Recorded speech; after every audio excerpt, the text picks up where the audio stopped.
My hands trembled as I adjusted the clasp on my silver bracelet, the one my father gave me before he died. 3 years of double shifts at Miami General.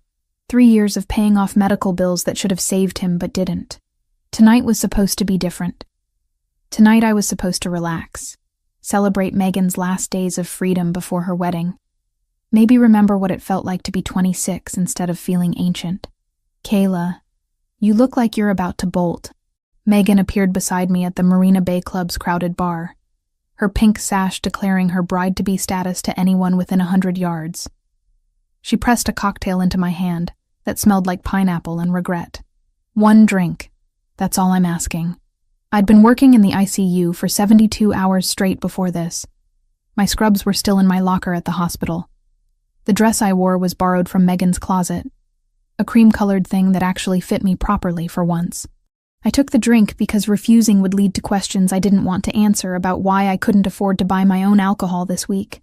The club overlooked the marina where dozens of boats bobbed in their slips, masts creating a forest of white against the darkening sky. It was 8 o'clock, and the sun had just dipped below the horizon, leaving streaks of orange and purple across the water. Music pulsed from inside the club, but out here on the terrace, the sound of waves against hulls provided a gentler rhythm. "I'm not bolting," I said, taking a sip that burned more than I expected. "I'm just tired." "You're always tired." Megan linked her arm through mine, pulling me toward a group of women I vaguely recognized from her engagement party. "That's what happens when you work yourself to death paying off someone else's mistakes." The comment stung because it was true. My father had racked up $80,000 in medical debt during his cancer treatment. Insurance had covered some, but experimental treatments and specialists who promised miracles came with price tags that made me dizzy. He died anyway, 4 years ago this November, and I'd just made the final payment 6 months ago. My mother never forgave me for working during his last days instead of sitting by his bedside. She moved to Oregon shortly after the funeral. We talked maybe once every 3 months. Conversations that felt more like obligations than connections. A commotion near the club's entrance pulled my attention away from Megan's friends and their stories about wedding dresses I'd never afford. 3 men had arrived, and something about them made the crowd part like they carried an invisible force field. They wore dark suits that looked tailored, not rented. The man in the center stood taller than his companions, broad-shouldered, with black hair that caught the terrace lights as he moved. "Oh my God," one of Megan's friends whispered. "That's Franco Versiani." The name meant nothing to me, but the way she said it, breathless and slightly fearful, made me look more carefully. He had olive skin and dark eyes that swept across the terrace with the kind of assessment that missed nothing. When his gaze landed on our group, I felt it like a physical touch. For 3 seconds, maybe 4, those eyes locked onto mine.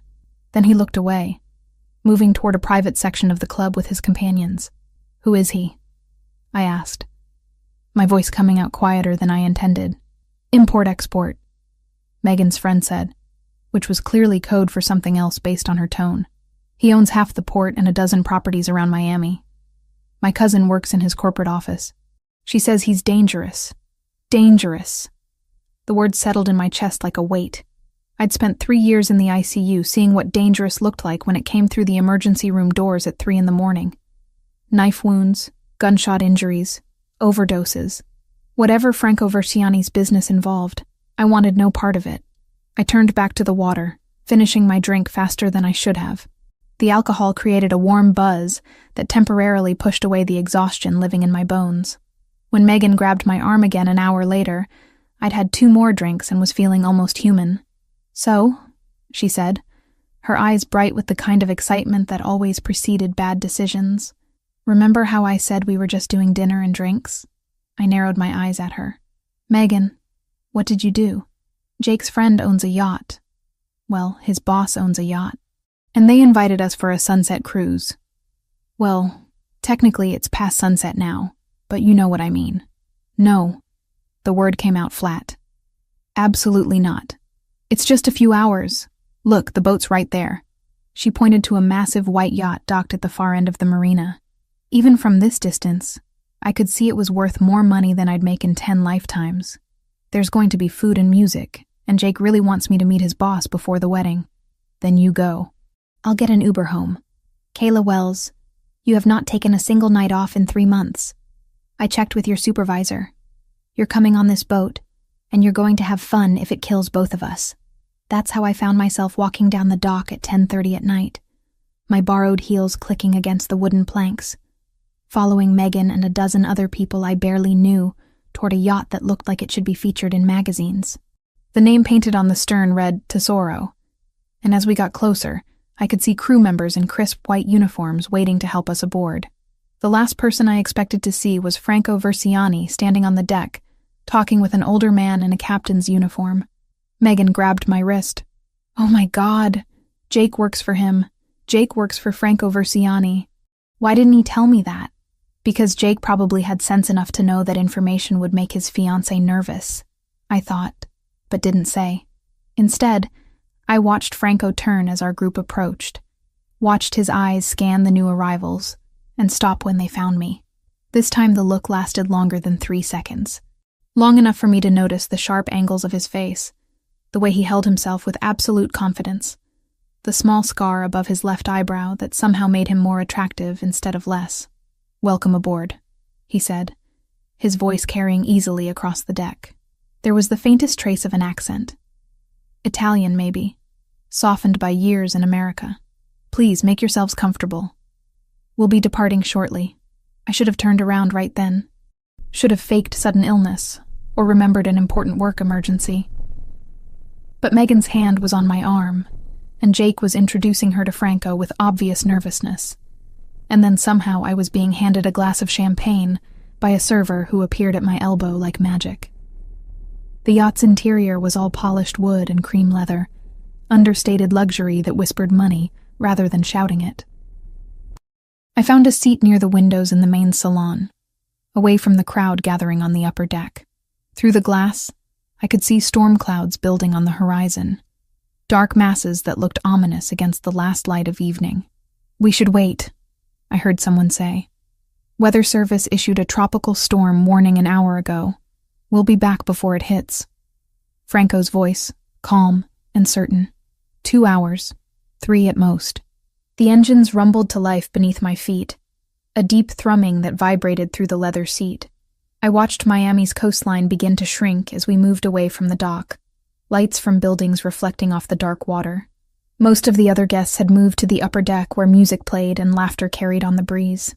I stayed where I was, content to watch the city disappear and try to remember the last time I'd been on a boat. Maybe 10 years ago, on a college trip to the Keys before my father got sick and everything changed. "You don't like parties." It wasn't a question. Franco Versiani stood in the salon doorway. One hand braced against the frame as the yacht rocked gently through the waves. "I like parties fine," I said, which was a lie. "I'm just tired." "You're always tired." He repeated Megan's words from earlier, which meant he'd been paying more attention than I realized.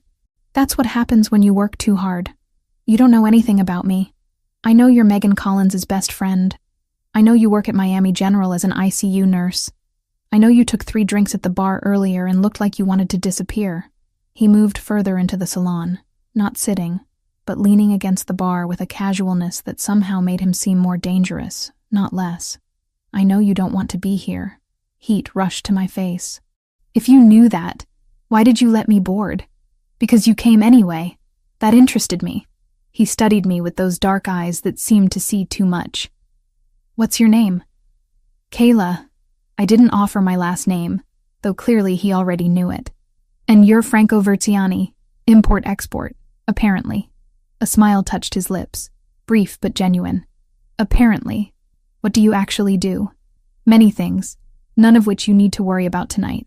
He gestured toward the windows where rain had started to spatter against the glass. "We should head back." "You think?" I couldn't keep the sarcasm out of my voice. "You think maybe we should have stayed at the dock when the Weather Service issued a storm warning?" "Probably." He pushed off from the bar, moving with the yacht's motion like he'd been born at sea. "Stay inside. This could get rough." Rough turned out to be a massive understatement. Within 20 minutes, the gentle rocking became violent, lurching. Wind screamed past the windows, and rain hammered the deck above our heads with enough force that I could barely hear the shouting from the crew. The lights flickered once, twice, then stabilized as backup systems kicked in. Most of the other guests had retreated inside, faces pale, expensive clothes soaked from their dash down from the upper deck. Megan found me clutching the arm of my seat, knuckles white. "This is bad," she said unnecessarily. "Jake says Franco's ordering everyone to stay inside and buckle in." Buckle in to what? This isn't a car. But the crew was already moving through the salon, showing people how to secure themselves using the yacht's safety restraints. I fumbled with the clips, my hands shaking from adrenaline more than fear. The yacht pitched violently to starboard, and somewhere above us, something crashed with enough force to shake the entire vessel. "The canopy tore off," a crew member shouted to no one in particular. "Everyone stay below deck. Captain's orders." But I'd seen Megan's face when the yacht lurched, seen the way she pressed her hand to her mouth, gone green around the edges. She was going to be sick, and she wouldn't make it to the bathroom in time. "Come on," I said, unclipping my restraints and helping her up. "Fresh air will help. Kayla, they said to stay inside." Fresh air," I repeated, guiding her toward the door that led to the side deck. It was probably the stupidest decision I'd ever made. My judgment dulled by 72 hours without real sleep. But all I could think about was getting Megan away from the table before she threw up in front of Jake's boss, the humiliation that would follow her for years. The door opened to chaos. Wind tore at my hair, my dress. Rain came down in sheets so thick I could barely see the railing 5 feet away. The deck was slick with water, and the yacht pitched at angles that didn't seem possible. I pushed Megan toward the railing, letting her lean over the side while I held onto her arm and the nearest handrail, with every ounce of strength I had. That's when I heard the shout, someone yelling about securing the torn canopy before it caused more damage. That's when 3 crew members rushed past us on the deck, focused on the tangle of metal and fabric whipping in the wind near the bow. That's when the yacht hit a wave that felt more like a wall, rising up and then dropping with stomach-lurching speed. Megan stumbled forward. I grabbed for her, caught her arm, pulled her back from the railing. My heel slipped on the wet deck. I remember the sensation of falling, of my head cracking against the metal railing with a burst of white pain. Then the dark water rushing up to meet me, cold as ice when it closed over my head. The last thing I saw before consciousness faded was Megan's face above me, mouth open in a scream I couldn't hear over the roar of the storm. Cold. That was the first sensation that registered when consciousness clawed its way back. Not just cold, but freezing. The kind that made every muscle lock up and refuse to cooperate. I tried to open my eyes and managed only a flutter before bright light stabbed through my skull, igniting the throbbing pain that radiated from my right temple. "Easy." A male voice, low and calm. "Don't move yet. You hit your head pretty hard." Memory came back in fractured pieces. The yacht, the storm, Megan being sick, the deck slippery beneath my feet. Then falling into water so cold it felt like knives against my skin. After that, nothing until now. I forced my eyes open despite the light. The room around me was small but immaculate, all polished wood and brass fixtures. Medical equipment beeped softly to my left. I was lying on what felt like a very expensive bed, covered in blankets that did nothing to stop the shivering that had taken over my entire body. Where am I? My voice came out as a rasp, throat raw like I'd been screaming. The Tesoro's medical suite. The man speaking was older, maybe 60, with silver hair and the kind of face that had seen everything and been surprised by none of it. He wore dark slacks and a button-down shirt. No white coat, but the stethoscope around his neck marked him as medical. "You've been unconscious for about 2 hours. Mild concussion, hypothermia, aspiration of seawater. You're lucky to be alive. 2 hours." I tried to sit up and immediately regretted it as the room spun violently. The doctor, if that's what he was, pressed a hand gently against my shoulder. I said, "Don't move. Your core temperature is still recovering. We need to monitor you for at least another hour before I'll clear you to go anywhere." "We're back at the dock?" The question came out before I could stop it, stupid and obvious. "We are. Have been for about 90 minutes now." He checked something on the monitor beside the bed. "Your heart rate is elevated but stable. How's the pain in your head?" "Like someone's hitting it with a hammer." I closed my eyes against the overhead light. What happened? After I fell? Mr. Verciani pulled you out of the water. The doctor said it matter-of-factly, like people jumped into hurricane-force seas to save strangers all the time. Dove in without a life vest or safety line. By the time the crew got ropes to both of you, you'd been under for nearly a minute. He kept you above water until they could haul you back aboard. Franco Verciani had saved my life. The information settled into my brain like a puzzle piece that didn't quite fit the picture I'd been building of the dangerous import-export businessman who owned half of Miami's port. People like that didn't risk their lives for ICU nurses they'd spoken to for maybe 10 minutes total. I need to see Megan. I opened my eyes again, pushing past the nausea that tried to climb my throat. My friend. She was with me when I fell. The bride-to-be is in the salon with her fiancé. She's been asking about you every 15 minutes. He moved to a cabinet and pulled out what looked like a thermal blanket. But you're not going anywhere until we get your temperature up another 2 degrees and I'm satisfied you don't have a brain bleed. I work in the ICU. I know the signs of a brain bleed. I don't have one. Then you'll understand why I'm not taking your word for it. He wrapped the thermal blanket around my shoulders over the regular ones already covering me. Mr. Verciani's orders were very clear. You don't leave this room until I personally clear you. Something about the way he said it made the hair on the back of my neck stand up. Not threatening exactly, but carrying the weight of authority that expected to be obeyed. I'd heard that tone before in the ICU from surgeons who didn't tolerate arguments. But this felt different. Heavier somehow. Where is he? Franco? Dealing with the aftermath of the storm. 3 of his guests were injured when the canopy tore loose. Minor injuries, but they still require attention. The doctor checked my pupils with a penlight that made me want to throw up. He'll want to speak with you before you leave. Of course he would. I'd fallen off his yacht during a storm he'd been warned about. Liability, lawsuits, all the legal nightmares that came with someone nearly dying on your property. My stomach clenched with a different kind of nausea. I couldn't afford a lawyer. Could barely afford my rent. If Franco Verciani decided to come after me for something, I was finished. The door opened without a knock. Franco stepped into the medical suite looking like he'd been through a war. His dark hair was still damp, pushed back from his face. His white shirt was plastered to his broad frame, the expensive fabric ruined by seawater, and what looked like blood on the sleeve. His eyes, those dark eyes that had unnerved me earlier, found mine immediately. "How is she?" he asked the doctor without looking away from me. "Stable. Mild concussion, some water in the lungs that we've cleared. She'll need to be monitored for the next 24 hours for complications. I'll arrange it." Franco moved closer to the bed, and I became acutely aware of how I must look. Soaking wet. Makeup probably destroyed. Wearing someone else's clothes since mine had been cut off me at some point. "How do you feel, Kayla?" Hearing my name in his mouth sent a strange shiver through me that had nothing to do with the cold. Like I got hit by a truck. But alive. Which I hear is because of you. Something flickered in his expression. Gone too quickly to identify. You shouldn't have been on the deck. I know. Megan was sick, and I thought fresh air would help. It was stupid. It was brave. Also stupid, but brave. He pulled over a chair and sat, which somehow made him seem larger rather than smaller. "The crew should have stopped you. They didn't. That's on me. I'm an adult who made a bad decision. Not your fault.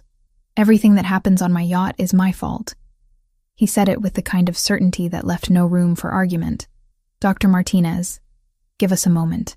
The doctor looked like he wanted to protest, but didn't. He left with one warning glance at me that clearly said, "Don't try to leave." The door closed, leaving me alone with Franco Verciani in a room that suddenly felt much smaller. There were 2 men on the yacht tonight. Franco said without preamble, guests of one of Jake's colleagues. They weren't invited by me. I had no idea where he was going with this. "Okay?" They were photographing people as they boarded. "Including you." He pulled out a phone from his pocket, the screen cracked but still functional, and showed me an image. It was me, climbing aboard the Tesoro, Megan beside me. The angle suggested it had been taken from a distance with a zoom lens. "I don't understand. Those men work for a cartel, Mexican organization that's been trying to muscle into Miami's port operations for the past year." He swiped to another image. This one showed me on the deck just before I fell. Megan beside me. They saw me jump in after you. That makes you important to them. The room temperature seemed to drop another 10 degrees. Important how? Important enough to use as leverage against me if they think you matter. He pocketed the phone. I'm telling you this because you need to understand what happened tonight wasn't just an accident. You were being watched, cataloged, assessed. And now that they've seen me risk my life to save yours, they're going to assume you're valuable. But I'm not. I'm nobody. I barely know you. They don't know that. All they know is what they saw. He leaned forward slightly, and I caught a scent underneath the seawater smell. Something woody and expensive. I need you to trust me for the next few hours. Can you do that?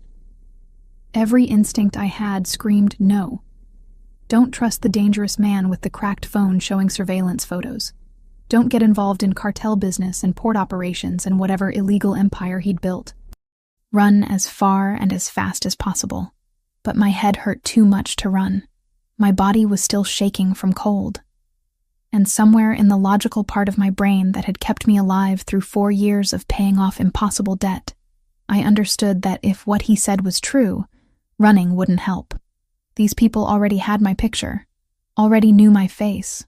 What do you want me to do? I asked finally. Come with me. Let me take you somewhere safe while I handle this situation. My apartment is safe. Your apartment was broken into 3 hours ago. He delivered the news like he was commenting on the weather. My security team discovered it when they went to check on the address listed in Jake's employment files. Someone installed listening devices in your living room and bedroom. The world tilted sideways. That's not possible. How would they even know where I live? Your car is registered to your address. You drove to the Marina Bay Club tonight and parked in the public lot. All it takes is running your plates. He stood, pacing to the window that showed the dark marina outside. The devices were installed within the past week based on the model. They've been listening to you, learning your patterns, preparing. For what? I'm an ICU nurse. I work, I sleep, I pay bills. There's nothing to prepare for. There is now. He turned back to face me, and in the dim light of the medical suite, he looked almost haunted. Because you got on my yacht. Because you fell into the ocean during a storm. Because I went in after you instead of letting the crew handle it. Every decision has consequences, Kayla. Sometimes the consequences land on people who don't deserve them. I wanted to scream that this wasn't fair. That I'd done nothing to deserve being dragged into whatever war Franco Versiani was fighting with Mexican cartels. That all I'd wanted was one night off from the crushing weight of existence. And instead, I got hypothermia and surveillance and listening devices in my bedroom. But fair had stopped being relevant the day my father got diagnosed with cancer that insurance wouldn't fully cover. Fair was a luxury for people who could afford it. Where would you take me? I asked instead. I own a building in the financial district. There's a secure apartment on the 10th floor with 24-hour surveillance and guards who know what they're doing. You'd stay there while I clean up this mess. For how long? As long as it takes. He moved back to the chair, sitting so we were almost eye level. I know what you're thinking. That this is insane. That I'm insane. That you should tell me to go to hell and take your chances on your own. He was right. That was exactly what I was thinking. But here's what I need you to understand. He continued, voice dropping lower. The people who took those photos, who bugged your apartment, who are watching you right now, probably from somewhere in this marina, they don't make mistakes. They don't give second chances. If they think you matter to me, they'll use that. And the methods they use to extract information from people are not pleasant. You're trying to scare me. I'm trying to keep you alive. The intensity in his voice cut through my defenses like a blade. I've seen what these people do to leverage. I've seen the bodies they leave behind when they're done getting what they want.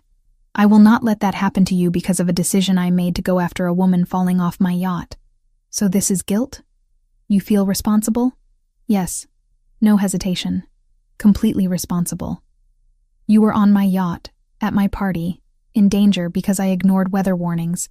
Whatever happens next is my fault, which means fixing it is my responsibility. I studied his face, looking for the lie, the manipulation, the hidden agenda that had to be there. But all I saw was exhaustion, and something that looked uncomfortably like genuine concern. My friend Megan, I said slowly. Is she in danger too? No. She left with Jake 20 minutes ago. The cartel has no interest in her. She's nobody's leverage. Unlike me, apparently.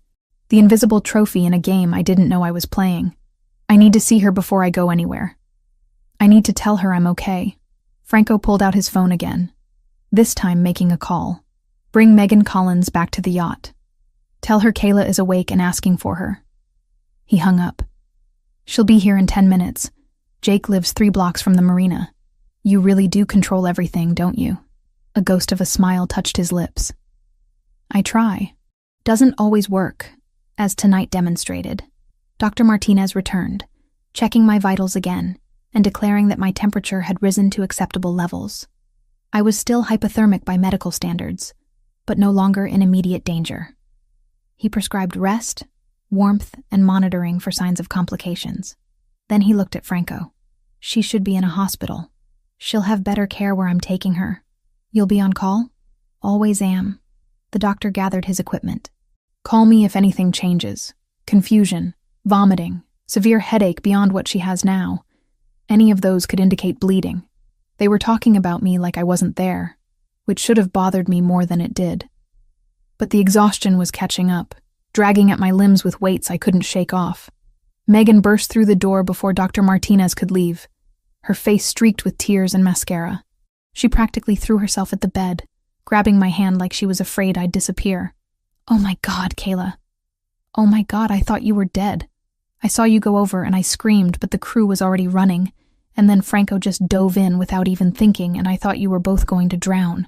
The words came out in a rush, barely pausing for breath.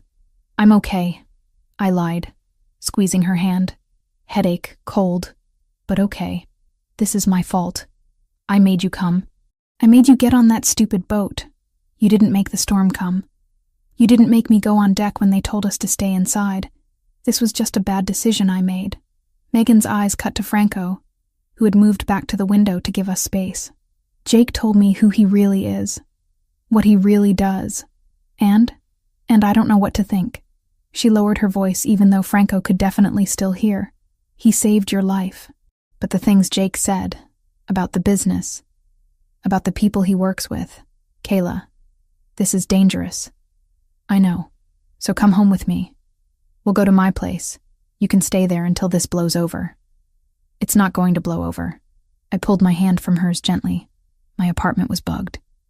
People are watching me because they think I matter to him. I gestured toward Franco without looking at him. Running to your place just puts you in danger too. Then we go to the police. And tell them what? That a man I can't prove exists photographed me getting on a yacht? That someone broke into my apartment and I have no evidence? The police can't help with this, Meg. She looked like she wanted to argue. But Jake appeared in the doorway behind her, his expression grave. He exchanged a look with Franco that communicated something I couldn't interpret. We need to go, Jake said quietly to Megan. Now. I'm not leaving her. You are. Franco's voice cut through the room with absolute authority. Because staying puts both of you at risk. Kayla will be protected. You won't be unless you're far away from this situation. Megan's face crumpled. This isn't fair. No, I agreed. But since when has anything been fair? She hugged me hard, whispered that she loved me and to please be careful. And then Jake was pulling her away. The door closed behind them. And I was alone again with Franco Verciani, and the mess my life had become in the span of 6 hours. The car is waiting, Franco said. Can you walk? I pushed back the blankets and immediately regretted it as cold air hit my skin. Someone had dressed me in sweatpants and a hoodie, both several sizes too large. My borrowed dress was gone, probably ruined. I can walk. He moved to my side, offering his arm. I took it because standing up proved more difficult than I'd expected, my legs shaky and unreliable. We made our way slowly through the yacht, through corridors I didn't remember from earlier. Crew members nodded respectfully as we passed, their faces carefully neutral. On the dock, a black SUV waited with tinted windows and a driver who looked more like a soldier than a chauffeur. Franco helped me into the back seat, then climbed in beside me. The door closed with a heavy thunk that sounded too much like a cage locking. As we pulled away from the marina, I watched the Tesoro shrink in the side mirror. Somewhere on that yacht, I'd fallen into dark water and nearly died. Somewhere on those docks, people were watching with cameras and bad intentions. And here I was, driving into the Miami night with a man I barely knew, trusting him because the alternative was worse. The city lights blurred past the window, familiar streets made strange by circumstance. I pressed my fingers against the cool glass and tried to remember what my life had looked like 12 hours ago.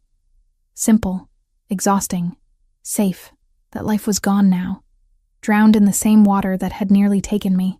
Whatever came next, whoever I became on the other side of this, she wouldn't be the same woman who'd reluctantly agreed to a bachelorette party. She'd be someone who survived. The apartment was nothing like what I'd expected. When Franco said secure building in the financial district, I'd pictured something cold and impersonal, maybe a hotel room with better locks. Instead, the elevator opened directly into a space that looked like it belonged in an architecture magazine. Floor-to-ceiling windows overlooked downtown Miami, the city sprawling out in a carpet of lights that made the ocean beyond look impossibly dark. Hardwood floors, cream-colored furniture that was somehow both modern and comfortable. A kitchen with appliances I'd only seen in cooking shows. Even exhausted and still shivering from the after-effects of hypothermia, I could recognize wealth when it surrounded me. "The bedroom is through there," Franco said, gesturing to a doorway on the left. "Bathroom has a soaking tub if you want to warm up. There's a security panel by the front door, already programmed with the current codes. Don't open it for anyone unless you've verified through the camera feed first." I stood in the middle of the living room, dripping on his expensive floors, trying to process how my life had gone from routine ICU shifts to this in less than 12 hours. The concussion wasn't helping.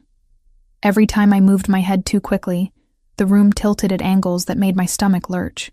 "You should sleep," Franco continued, moving to the kitchen and pulling a bottle of water from the refrigerator. He handed it to me along with 2 pills from a prescription bottle he'd retrieved from a cabinet. Pain medication. Dr. Martinez prescribed them for the headache. I took them because the throbbing in my skull had progressed from manageable to nearly unbearable. "Where will you be?" "Here. On the couch." He removed his jacket, the ruined white shirt underneath still damp with seawater. "I'm not leaving you alone tonight. Doctor's orders and common sense. I'm a nurse. I can monitor myself for concussion symptoms. Then you'll understand why I'm staying anyway." He loosened his collar, revealing a throat marked with salt lines and what looked like the beginning of a bruise. "Go. Take a bath, get warm, sleep. We'll figure out the rest tomorrow." I wanted to argue but couldn't find the energy. The bedroom was as luxurious as the living area, with a king-size bed that had too many pillows and sheets that felt like silk when I touched them. The bathroom attached to it was larger than my entire kitchen back home. The soaking tub Franco mentioned could easily fit 2 people, surrounded by white marble and chrome fixtures that gleamed under recessed lighting. I started the water running hot, steam immediately fogging the mirror. While it filled, I peeled off the borrowed sweatpants and hoodie, catching sight of myself in the mirror as the fog cleared slightly. Bruises were already forming along my ribs where I'd hit the railing before falling. My right temple sported a spectacular purple-black mark that would take weeks to fade. I looked like I'd been in a fight and lost badly. The hot water stung at first, then became almost unbearably perfect as I sank into it. Heat seeped into my bones, chasing away the lingering cold that had settled there. I closed my eyes and tried to think about nothing, but images kept flooding back. The storm, the deck slippery beneath my feet, Franco's face when he'd shown me those surveillance photos, my apartment, bugged with devices I'd never suspected, someone listening to me for a week, learning my patterns, preparing to use me as leverage in a war I didn't understand. A soft knock on the bathroom door made me jump, sloshing water over the side of the tub. "I'm leaving clean clothes outside the door," Franco's voice carried through the wood. "And your phone. I had my tech team sweep it for tracking software. Did they find any?" A pause. Yes, of course they had. I sank deeper into the water until it covered my ears, muffling the world. When I finally emerged, I felt marginally more human. The clothes Franco left were men's sweats, soft cotton that smelled like expensive laundry detergent. They were several sizes too large, but I didn't care. They were clean and dry and warm. My phone sat on the dresser, its familiar case somehow reassuring despite what Franco had said about tracking software. I picked it up with shaking fingers and saw 17 missed calls. 12 from Megan, 3 from my supervisor at the hospital, 2 from numbers I didn't recognize, and 1 notification that made my blood run cold. A text message from an unknown number, sent an hour ago. Beautiful apartment. Enjoy it while you can. The phone slipped from my hand, hitting the floor with a crack that might have been the screen breaking or might have been my heart. I stood frozen, staring at it like it had turned into a snake. They knew. Whoever had bugged my apartment, whoever was watching, they knew where I was right now. Franco. My voice came out as a whisper, too quiet to carry through the closed door. I tried again, louder. Franco. The bedroom door burst open. He had a gun in his hand, materializing from nowhere, his entire body coiled with tension ready to explode into violence. When he saw no immediate threat, just me standing by the dresser, some of that tension released. But the gun didn't disappear. What's wrong? I pointed at my phone on the floor, unable to make my mouth form the words. Franco picked it up, read the screen, and his expression turned to something carved from ice. When did this come in? An hour ago. I just saw it now. He pulled out his own phone, making a call while still staring at mine. Someone got through the security perimeter, text message to Kayla's number 15 minutes after we arrived. He listened for a moment. I don't care how good their tech is. Find the breach and shut it down. Now. He ended the call and looked at me. Really looked, and whatever he saw in my face made him set both phones aside and move closer. Kayla, listen to me. This building has security that most government facilities would envy. The message is intimidation, nothing more. They can't get to you here. They knew where I was within 15 minutes of arriving. That's not intimidation. That's a demonstration. You're right. He didn't try to sugarcoat it, which I appreciated more than I wanted to admit. It's a demonstration that they have resources. But resources aren't the same as access. Getting a message through is one thing. Getting a person through is something else entirely. How can you be sure? Because if they could get to you, they would have already. Messages are what people send when they can't do anything else. He gestured toward the bed. Sit down before you fall down. You're swaying. I was.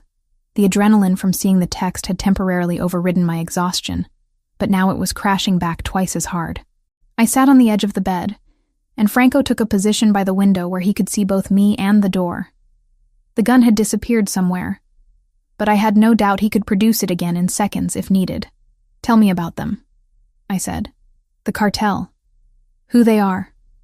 What they want. All of it. You don't need to know that. Don't. The word came out sharper than I intended. Don't treat me like I'm fragile or stupid. Someone is threatening me because of you, which means I deserve to know exactly what I'm dealing with. All of it, Franco. No more half-truths. He studied me for a long moment, then nodded once. The Cartel de Sinaloa has been trying to move into Miami's port operations for 2 years. I control most of the shipping routes through the commercial port, which means anything coming in from Mexico has to go through channels I monitor. They want that control. Started with offers to buy me out, then moved to threats, and recently escalated to violence. Violence how? 3 of my warehouses have burned in the past 6 months. 2 of my ship captains were killed in what police ruled as unrelated accidents. Last month, someone took a shot at my car. Missed me, hit my driver instead. His voice remained flat, emotionless, reciting facts. He survived but won't walk again. I thought about Jake, Megan's fiancé, working for this man in this world. And you can't just give them what they want? I could. If I wanted to hand over control of routes that bring in 40% of Miami's legitimate import business, not to mention shut down the monitoring system that occasionally catches illegal shipments trying to slip through. The cartel doesn't just want access. They want free access, no oversight, no questions asked. So you're what? The good guy in this scenario? A bitter laugh escaped him. There are no good guys here, Kayla. Just degrees of bad. I'm not law enforcement. I don't run a charity. The businesses I control make money, A lot of it, and not all that money is clean. But I draw lines that others don't. Human trafficking doesn't go through my ports. Certain types of weapons don't go through my ports. I report what needs reporting, and look the other way on what doesn't. It's a balance, and it works. Until it doesn't. Until it doesn't, he agreed. And you fell into the middle of that imbalance tonight. The room felt smaller suddenly. The luxury surrounding me revealed as exactly what Franco had called it earlier. A cage. Gilded and comfortable, but still a cage. My mother, I said, remembering the text I'd seen from Franco's phone in the yacht's medical suite. You said you were putting protection on her. How? Discreet surveillance. Former military personnel who know how to stay invisible. She won't know they're there, but if anyone approaches her with ill intent, they'll be stopped. Define stopped. Detained and questioned, then turned over to local law enforcement if they're stupid enough to push it. He moved away from the window, sitting in a chair across from the bed. Your mother lives in Eugene, Oregon, works as a librarian, goes to the same coffee shop every morning before her shift, takes a yoga class on Tuesdays and Thursdays, has a standing dinner with her book club the first Friday of every month. The casual recitation of my mother's life made my skin crawl. How long have you known that? Since I ran background on everyone connected to the yacht tonight. The minute I knew you were targeted, I needed to know who else could be used as leverage. Standard protocol. There's nothing standard about having someone investigate my family without my knowledge. No, he admitted. But it kept your mother alive and safe while you were unconscious from a head injury, so I'll take your anger over her being kidnapped. He had a point, much as I hated to acknowledge it. What about Megan? Clean. No surveillance on her, no threats, no indication they consider her valuable beyond the fact that she's your friend. Jake's employment with my organization is public record, nothing classified. She's safe. I pulled my knees up to my chest, wrapping my arms around them. The painkillers were starting to work, dulling the sharp edges of my headache into something more manageable. Or maybe it was exhaustion finally winning the battle. How long do I have to stay here? Until I neutralize the threat. Could be days. Could be weeks. I have a job. Patients who depend on me. Bills that won't pay themselves. Your supervisor at Miami General has been notified that you're taking medical leave due to the concussion. Paid leave. Your bills will be covered through a corporate account set up in your name. I lifted my head, staring at him. You can't just take over my life like this. I already have. No apology in his voice, just statement of fact. Someone bugged your home, tracked your phone, and sent you a threatening message within an hour of you entering protective custody. Your life as it was doesn't exist anymore, Kayla. Not until this is resolved. You can be angry about that, and I'll understand, but it doesn't change reality. I should hate you for this. Probably. He stood, moving toward the door. But hate me from behind locked doors in a secure building, not from a coffin because you insisted on going home and making yourself an easy target. The words landed like a punch, brutal and effective. He was at the door when I spoke again. Franco, he turned. Thank you. For pulling me out of the water. For this. I gestured vaguely at the apartment. For protecting my mother. Even if I don't like how you did it. Thank you for doing it. Something in his expression softened. Just a fraction. Get some sleep. I'll be right outside if you need anything. The door closed behind him, and I was alone in the enormous bedroom, with its silk sheets and city view, and the knowledge that outside these walls, someone wanted to hurt me to get to a man I barely knew. I lay back against pillows that cost more than my monthly rent, and stared at the ceiling, trying to remember what normal felt like. Sleep came eventually, dragging me under despite the fear and anger and confusion swirling through my mind. When I woke, sunlight was streaming through the windows, and for 3 blissful seconds, I thought maybe it had all been a nightmare. Then I moved, and the pain in my head and the bruises on my ribs reminded me otherwise. This was real. All of it. I found Franco asleep on the couch exactly where he'd said he'd be, still dressed in his ruined clothes from the night before. His phone was clutched in one hand, the gun I'd seen earlier resting on the coffee table within easy reach. Even unconscious, he looked dangerous, like a predator between hunts. I stood in the doorway watching him sleep, and wondered how someone could make me feel both safer and more frightened at the same time. My own phone showed it was just past 8 in the morning. 4 days until I was supposed to work my next shift. An entire life waiting for me outside these walls, inaccessible now because of a single bad decision to walk onto a deck during a storm. The injustice of it burned in my chest, hot and bitter.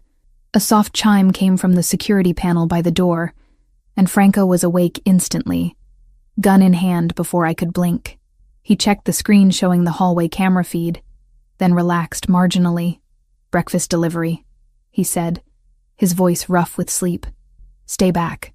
I watched as he verified the delivery person through multiple cameras, checked their identification against a list on his phone, and only then opened the door enough to accept several bags of food. The entire process took less than 3 minutes, but the level of paranoia involved made my stomach clench. Is this what it's going to be like? Treating everyone like a potential threat?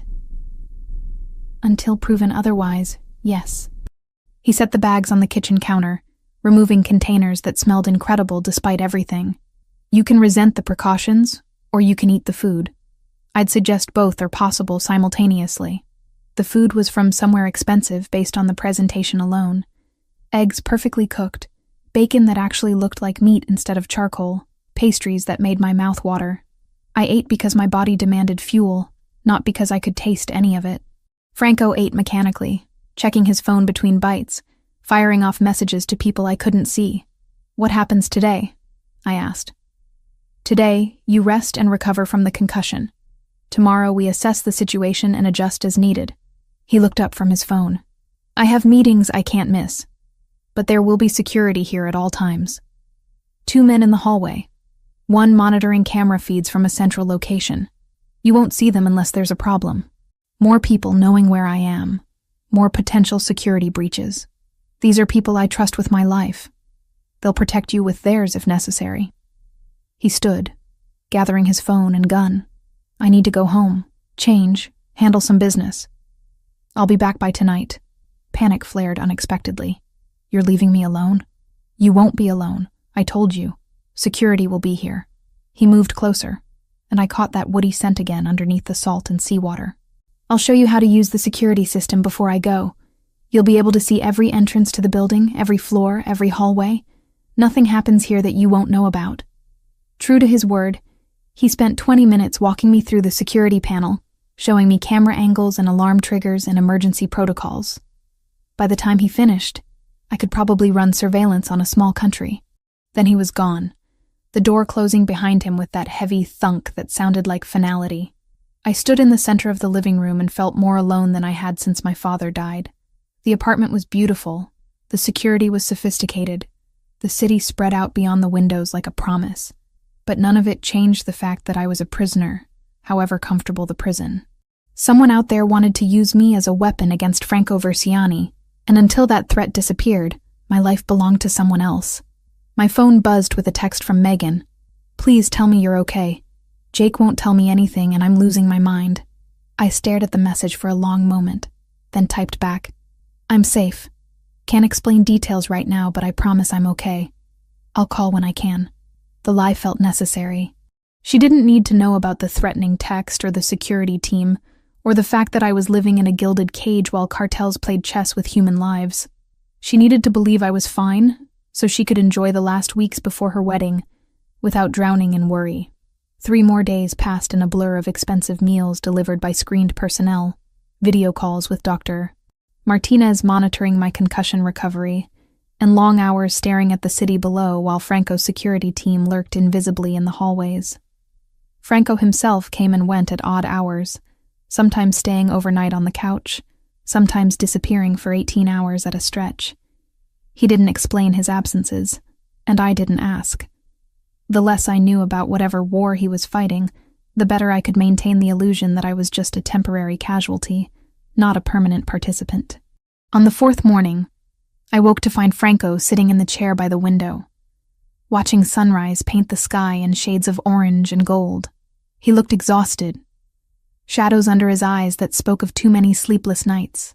When he noticed I was awake, he held up his phone. "We found the source of the text message," he said without preamble. "Traced it back to a phone purchased with a fake ID at a store near the port. The store's security footage shows the buyer. He turned the phone so I could see the screen. The image was grainy but clear enough. A man, maybe 35, with a forgettable face and a baseball cap pulled low. He could have been anyone, which was probably the point. Do you know him? One of Sinaloa's lower-level operatives. Not important enough to matter, which is why they used him for this task. Franco pocketed the phone. But we also tracked him to a location where he's been staying. And that location led us to something more useful. What? Confirmation that you're not the only leverage they're pursuing. They've been watching 3 other people connected to my organization, planning something larger than just pressure tactics. He stood, moving to the window, which means they're preparing for a major move, probably within the next few weeks. And what does that mean for me? He turned, and the expression on his face made something cold settle in my stomach. It means things are going to get worse before they get better. And it means I'm moving you somewhere more secure than this apartment. Somewhere they won't think to look even if they compromise every security measure I have in the city. Where? Somewhere safe. He wouldn't meet my eyes when he said it, which told me everything I needed to know. Nowhere was safe. Not really. Not when I'd become a playing piece in a game where the penalty for losing wasn't points or money, but blood. The restaurant was called Lucia's, tucked into a quiet street in Little Havana where tourists rarely wandered. Franco had insisted on taking me out despite my protests about being seen in public. His reasoning was simple and terrifying in its logic. If I never left the apartment, if I lived like I was already captured, then the cartel had won without firing a shot. Better to move through the city under controlled conditions than to prove I could be caged. I wore a green dress that had appeared in the apartment's closet sometime during the past week, along with 6 other items in exactly my size. I'd stopped asking where they came from. The dress was simple but elegant, hitting just above my knees, the fabric soft against skin that had finally stopped feeling perpetually cold. My bruises had faded to yellow-green shadows, and the concussion symptoms had largely disappeared under Dr. Martinez's watchful monitoring. Franco sat across from me at a corner table where he could see both the entrance and the kitchen.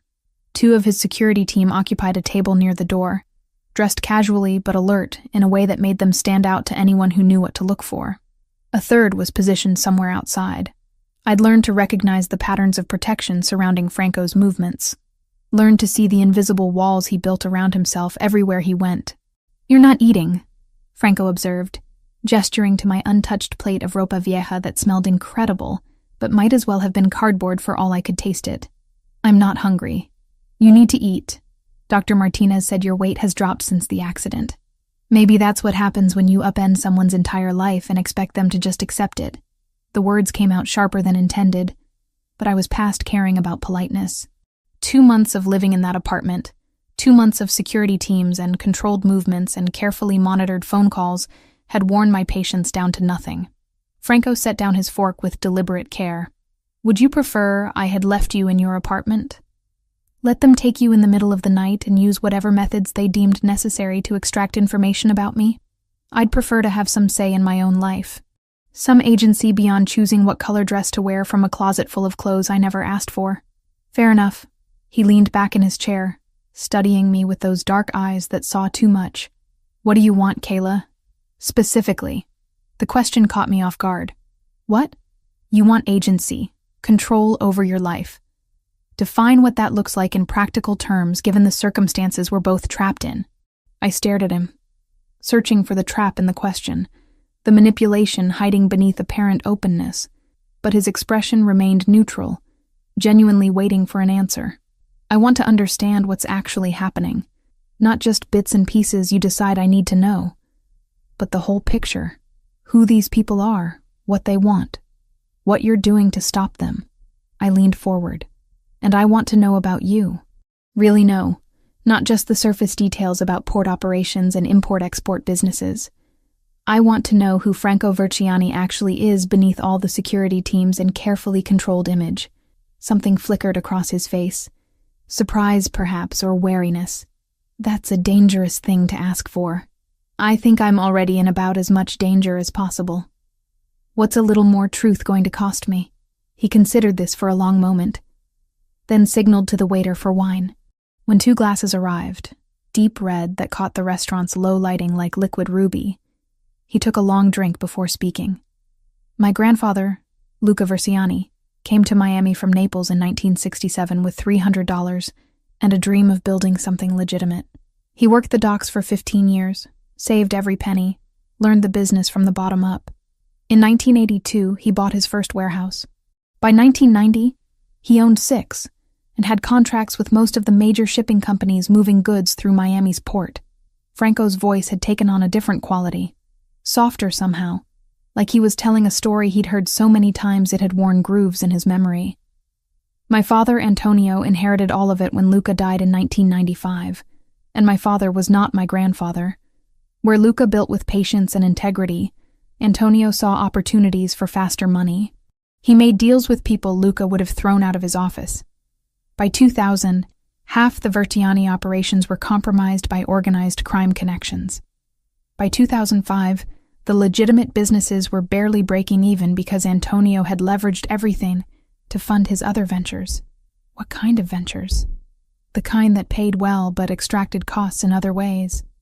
Money laundering through shipping containers, protection rackets for smaller businesses operating in port territory, facilitating imports that customs didn't need to know about. Franco's jaw tightened.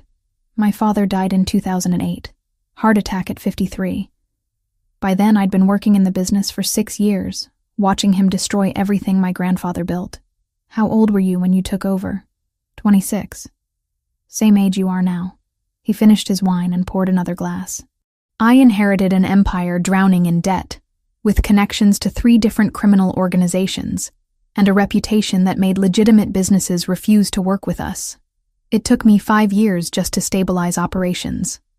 Another 3 to start slowly cutting ties with the worst elements. And now, 10 years after taking control, I'm still fighting wars my father started. The bitterness in his voice was raw and honest in a way that made something in my chest tighten. This wasn't the controlled, dangerous man who'd pulled me from the ocean. This was someone carrying weights I couldn't fully comprehend. The Cartel de Sinaloa, I said. When did they enter the picture? 2 years ago. They'd been operating in Texas and California but wanted eastern routes. Miami made sense geographically. They approached me with offers first. Partnership arrangements that would have made both sides wealthy. I refused because I knew what partnership meant. Eventually they'd want more control, then total control, and by then I'd be complicit in operations I'd spent years trying to eliminate from my businesses. So you started a war. I chose not to surrender. They interpreted that as war. He met my eyes directly. I'm not claiming to be a good man, Kayla. I've made choices that would horrify you if you knew the details. But I draw lines. Human trafficking doesn't happen through my ports. Certain weapons don't move through my territory. Children don't become casualties of business decisions I make. Those are my lines, and I don't cross them regardless of profit involved. And the cartel doesn't share those values. The cartel doesn't have values beyond profit and power, which makes them dangerous in ways I can't fully control. He paused as the waiter cleared our barely touched plates and brought espresso neither of us had ordered. When we were alone again, Franco continued. 3 days ago, we intercepted communications suggesting they're planning something larger than pressure tactics. They're bringing in operatives from Mexico, at least 8 that we've identified. That level of personnel means they're preparing for a significant move. Fear crawled up my spine like ice water. A move against you, against my operations, against people I'm connected to, against vulnerabilities they think they've identified. His eyes held mine. Against you? If they think you're valuable leverage. But I'm not. I barely know you. A few dinners, some conversations. That's not leverage worth pursuing. You don't understand how these people think. They saw me dive into a hurricane to pull you out of the water. That action communicated value regardless of the reality underneath it. In their assessment, I wouldn't risk my life for someone who didn't matter. He leaned forward. And they're not entirely wrong. The admission hung between us, heavy with implications I wasn't ready to examine. What do you mean? I mean that over the past 2 months, despite the circumstances, despite the danger and the complications, I've come to value your presence in ways that have nothing to do with guilt or responsibility. He spoke carefully, choosing each word with precision. You challenge me. You ask questions no one else dares to ask. You see through the walls I've built and refuse to be intimidated by the darkness you find there. That's rare. That matters. My heart was doing complicated things in my chest, rhythms that had nothing to do with fear and everything to do with the intensity in his voice, the vulnerability hidden beneath layers of control. Franco, this is insane. You can't have feelings for someone you've known for 2 months in the middle of a crisis situation. That's not real. That's just proximity and adrenaline and trauma bonding. You think I don't know that? A ghost of a smile touched his lips. You think I haven't analyzed this from every angle, looking for the psychological explanation that makes it logical and dismissible? But knowing all the reasons why it doesn't make sense doesn't change the reality of it. I care about you, Kayla. Not as guilt, not as responsibility, as something more complicated that I don't have a name for yet. This is Stockholm Syndrome, or some version of it. I'm dependent on you for safety, for basic needs. My judgment is compromised. Maybe. He didn't argue, which somehow made it worse. Or maybe we're two people who found something real in impossible circumstances. Maybe both things are true simultaneously. But denying it doesn't make it disappear. I wanted to argue, to throw logic and reason at this admission until it shattered into pieces I could dismiss. But sitting across from him in the warm glow of Lucia's restaurant, with his security team creating invisible walls around us and the weight of confessions filling the space between us, I couldn't find the words, because some traitorous part of me recognized the truth in what he said. Over the past 2 months, Franco had become more than my protector or captor or whatever label I tried to apply. He'd become someone whose presence made the apartment feel less like a prison. Someone whose rare smiles felt like victories. Someone I looked for when I woke in the morning and missed when hours passed without seeing him. I don't know what to do with this, I finally said, my voice barely above a whisper. Neither do I. He reached across the table, his hand stopping just short of mine, asking permission without words. After a moment's hesitation, I closed the distance, letting my fingers brush against his. The contact sent electricity through my nervous system, warm and dangerous and impossible to ignore. We shouldn't, I said, even as my hand remained in his. Probably not. This will end badly. Most things do. Despite everything, despite the fear and confusion and the absolute insanity of the situation, I laughed. The sound surprised both of us, breaking tension like a physical snap. You're terrible at reassurance. I've never pretended otherwise. His thumb traced patterns against my palm, small circles that made it difficult to think straight. But I'm excellent at protection, at strategy, at keeping people alive when others want them dead. That's what you get with me, Kayla. Honesty, safety, and absolutely no false promises about happy endings. That's possibly the most depressing romantic statement I've ever heard. Romance requires illusion. I deal in reality. He squeezed my hand gently before releasing it. But within that reality, I can promise that I will do everything in my power to keep you safe, to give you back your life as soon as possible, and to make sure that when this is over, you have choices about what comes next. What if one of those choices is walking away from you completely? Something dark flashed across his expression, pain quickly masked. Then I'll arrange the best security money can buy to make sure you stay safe after you're gone, and I'll accept that some things aren't meant to be kept no matter how much we want them. The honesty in his voice broke something open in my chest. This was real. Whatever was happening between us, beneath all the complications and impossible circumstances, this was genuine. Franco Verciani, dangerous businessman with blood on his hands and shadows in his past, had somehow become important to me in ways I couldn't rationalize or dismiss. I need time, I said, to process all of this, to figure out what I'm actually feeling versus what's just survival instinct and trauma response. Take all the time you need. We're not going anywhere until the threat is neutralized. The drive back to the apartment was quiet, but the silence felt different now. Less like walls between us and more like space to breathe. Franco's hand rested on the seat between us, close enough that I could feel his warmth without actually touching. An invitation, not a demand. By the time we reached the building's secure parking garage, I'd made a decision that terrified and thrilled me in equal measure. When Franco walked me to the apartment door, I didn't immediately go inside. Instead, I turned to face him in the hallway's dim lighting. Stay tonight. Not on the couch. Not as my bodyguard. Just stay. His expression revealed nothing, but I saw his hands tighten slightly at his sides. Kayla, you're vulnerable right now. I won't take advantage of that. I'm not asking you to take advantage. I'm asking you to stop treating me like I'm too fragile to make my own decisions. I stepped closer. You said I could have agency. This is me exercising it. Stay. For a long moment, he didn't move. Then, slowly, he nodded. All right. But we're taking this slow. No assumptions, no expectations beyond whatever feels right in the moment. Agreed. Inside the apartment, with the door locked and the city glittering beyond the windows, something shifted between us. Franco removed his jacket, loosened his tie, became marginally less the dangerous businessman, and more just a man with exhaustion in his eyes and the weight of impossible choices on his shoulders. We talked until past midnight, sitting on opposite ends of the couch like tentative strangers learning each other's languages. He told me about his childhood in Miami, raised between his grandfather's integrity and his father's corruption, never quite belonging to either world. About his mother who'd died when he was 16, a quiet woman who'd loved books and gardens and couldn't reconcile the man she'd married with the man her husband became.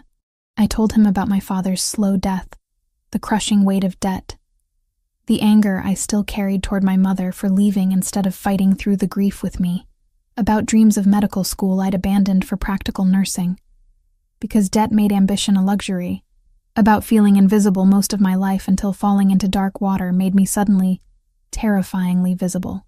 When exhaustion finally won, and I couldn't keep my eyes open any longer, Franco walked me to the bedroom door and stopped. Thank you, he said simply, for listening, for trusting me with this, for being brave in ways I'm not sure I deserve. You dove into a hurricane for me. I think you've earned at least one night of honest conversation. Still, he brushed a strand of hair from my face, the gesture gentle despite the calluses I felt against my cheek. Sleep well, Kayla. I'll be right outside if you need anything. You could stay in here. Just to sleep. Nothing else. He studied me for a long moment, then shook his head. Not yet. When that happens, I want it to be without question, without the shadow of obligation or circumstance forcing the choice. Ask me again when this is over and you have your freedom back. If you still want me then, I'll stay.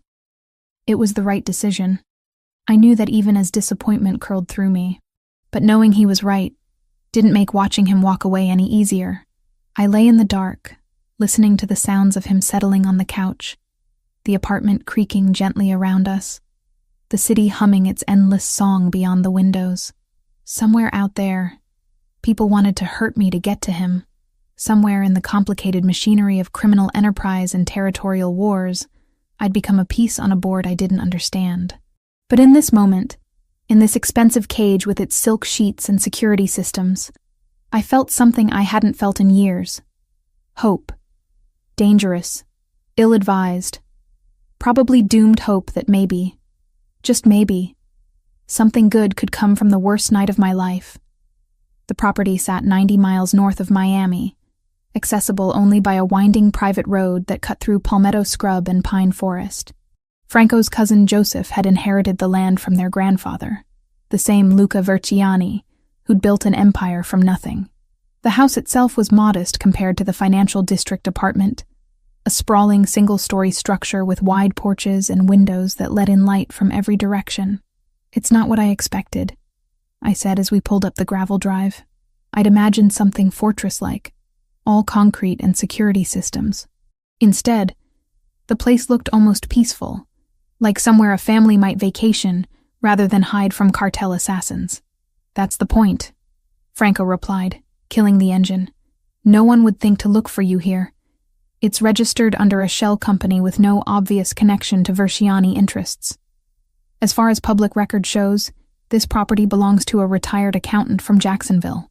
2 security personnel had followed us in a separate vehicle, maintaining a careful distance during the drive.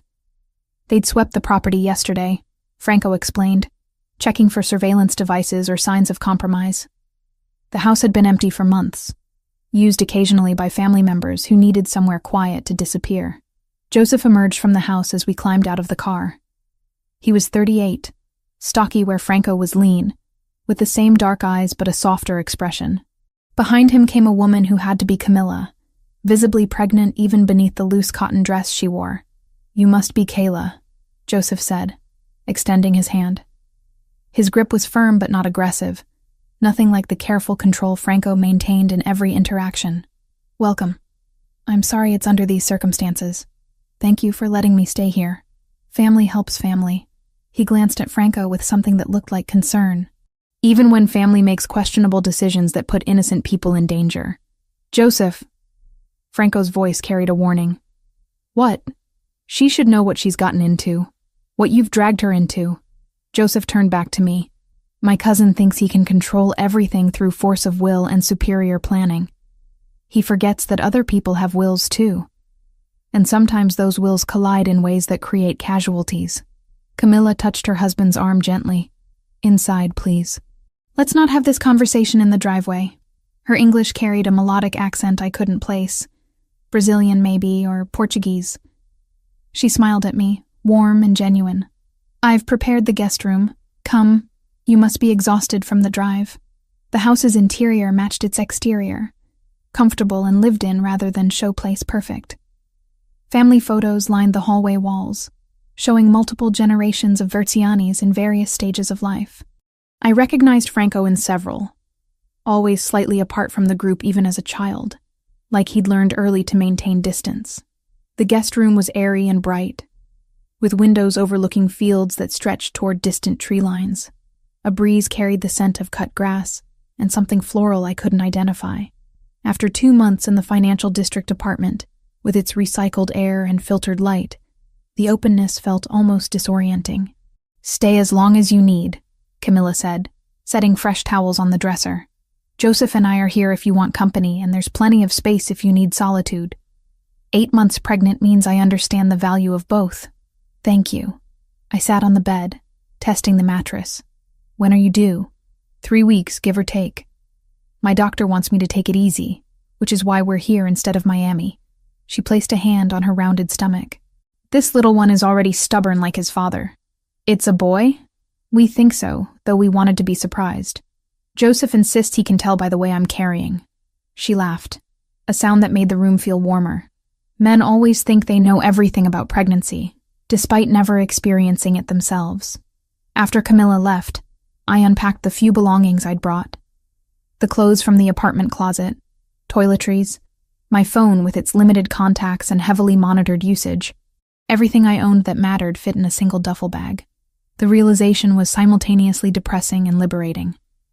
Through the window, I could see Franco and Joseph standing near the tree line, their conversation animated enough that body language conveyed tension even without hearing words. Joseph gestured emphatically while Franco maintained his characteristic stillness, absorbing rather than reacting. Finally, Joseph threw his hands up and walked back toward the house, leaving Franco alone staring into the forest. I found Camilla in the kitchen preparing lunch, her movements efficient despite her pregnancy. "Can I help?" "Of course. There's salad ingredients in the refrigerator if you'd like to start on that." We worked in comfortable silence for several minutes before Camilla spoke again. "Franco cares for you very much. Joseph says he's never seen his cousin like this with anyone." My hands stilled over the tomatoes I was slicing. "It's complicated." "Love usually is." She smiled at my startled expression. "I'm not saying that's what this is necessarily. Only that complications are normal when strong emotions are involved. Joseph and I met during the worst time of his life. His father had just died. Franco had just taken over the business. Everything was chaos. But somehow we found each other in that chaos and built something real." "Franco's uncle?" "Antonio's brother, yes. A good man who wanted nothing to do with the family business. He moved to Brazil to escape it, which is where I met him. When he passed, Joseph came back to help Franco stabilize things." She paused in her chopping. "My husband thinks his cousin takes too many risks, protects too many people, but I think Franco simply cannot bear to fail anyone after watching his father fail so spectacularly." The insight felt true in a way that made my chest tighten. Franco did carry himself like someone who'd seen failure's cost and refused to repeat it regardless of personal expense. Lunch was tense despite Camilla's efforts to keep conversation light. Joseph clearly disapproved of Franco involving me in his war with the cartel, though he directed his frustration at his cousin rather than me. Franco responded with patience that looked like it cost him, explaining again the necessity of keeping me hidden until the immediate threat passed. "And how long will that be?" Joseph demanded. "Another week? Another month? You've been saying the situation is temporary for 2 years now. This is different. They're escalating, which means they're either preparing for something big or getting desperate. Either way, it will come to a head soon. And when it does? What happens to Kayla if you're wrong about controlling the outcome?" The question hung in the air, unanswered, because there was no good answer. Franco's jaw tightened, but he said nothing.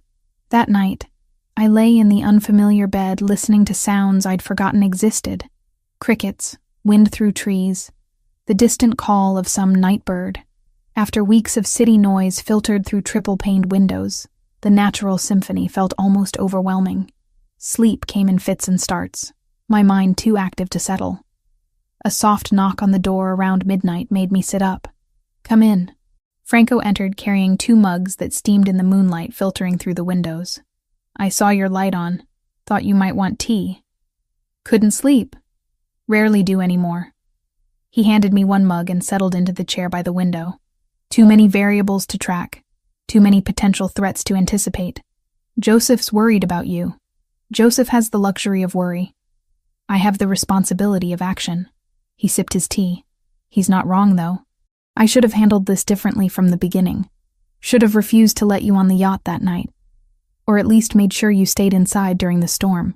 You can't control everything, Franco. Sometimes bad things just happen. Maybe. But I can control my response to them. He set down his mug. Tomorrow I need to go back to Miami for meetings. I'll be gone 2 days, possibly 3. Joseph's security team will be here, and the property is more defensible than the apartment despite appearances.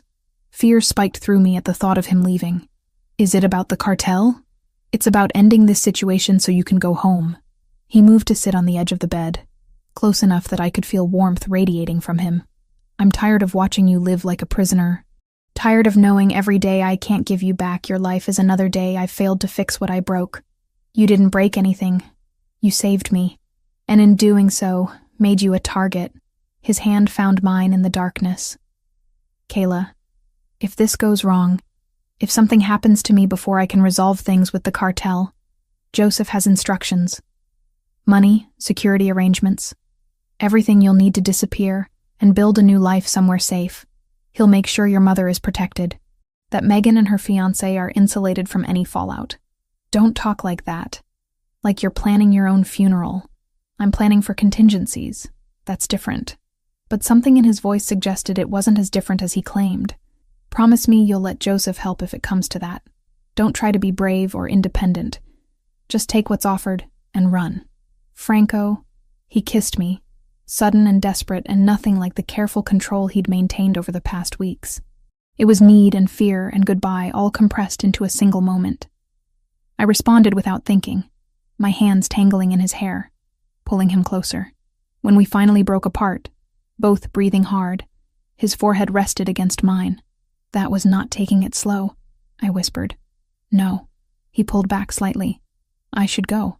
Before I do something else we'll both regret. But neither of us moved. The space between us felt charged, crackling with tension that had been building since that first dinner at Lucia's. Maybe since he'd pulled me from dark water and decided I was worth saving. Stay, I said. Not to sleep. Just stay. He did. We talked until dawn, painted the windows gold. About futures that might never exist and pasts that weighed too heavy. About his fear of becoming his father, and my fear of disappearing into invisibility again. About hope and its terrible cost when the world refused cooperation. When light finally forced the night to retreat, Franco kissed my forehead and stood. I have to go. But I'll be back. That's a promise. I watched him leave.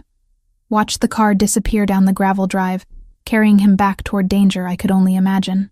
Camilla found me an hour later, still sitting by the window. He'll come back, she said gently.